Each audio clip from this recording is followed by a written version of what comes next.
ташкилоти ҷамъияти рангинкамон тӯли 6 моҳ инҷониб лоиҳаеро амалӣ карда истодааст, ки дар он кӯдакони имконияти маҳдуд дошта дар якҷоягии кӯдакони солим нақш мебозанд. тӯли 6 моҳ 3 намоиш ва 3 филмро оид ба муаммои шахсони имконияти маҳдуд дошта омода сохтанд. дар ин намоишномаи инклюзивӣ 37 нафар кӯдакон ширкат варзиданд, ки аз онҳо 10 нафарашон кӯдакони имконияти маҳдуд дошта ва боқимонда ҳунармандони театри давлатӣ, мусиқавии тамошобини ҷавон ба номи Одилҷон Назаров буданд.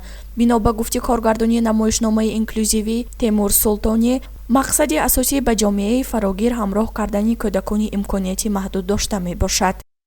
онҳо медонистанд, ки бояд чӣ гуна худошонро дар байни дигарҳо нишон диҳанд, яъне ки рафторашон бояд чӣ гуна бошад ва онҳо аллакай ҳамчун монанди актёрҳое, ки дар ин театри давлати мусиқии тамошобини ҷавон ба номи Одилҷон мебиёянду кор ба сар мебаранд, ҳамроҳи онҳо баробар шуда намоишномаро иҷро карданд.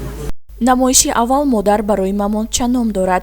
намоишномаи дуюм бузичаи ҳисобдон номгузорӣ шудааст. нақши асосиро дар ин намоишнома Тошматов Насимҷон бозидааст ва ӯ низ кӯдаки имконияти маҳдуд дошта буда барои саҳна омадан омодагӣ зиёд дидааст.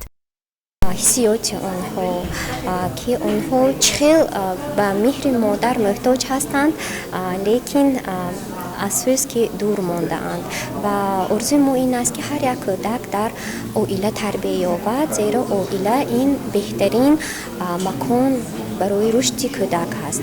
шоҳзодаи хуфта Аврора ном дорад намоишномаи сеюми ин лоиҳа. дар ин намоишнома якчанд кӯдакон дӯстона нақш офарӣ намуданд ва дар байни онҳо Самада ва Манижа аз ҷаҳони фарогир иштирок мекард. ҳамаи намоишномаҳо аз ҳаёти кӯдакони имконияти маҳдуд дошта омода шуда буданд. намоишномаҳо бо худ паёме доштанд. паёми онҳо он буд, ки бояд кӯдакони имконияти маҳдуд дошта ба ҷомеаи фарогир ворид шаванд ва муаммоҳои дар ин самт буда бартараф шаванд. гузориши Сабрина Сангинова, Бароҷон Шерматов барои барномаи иттилооти Паёми рӯз.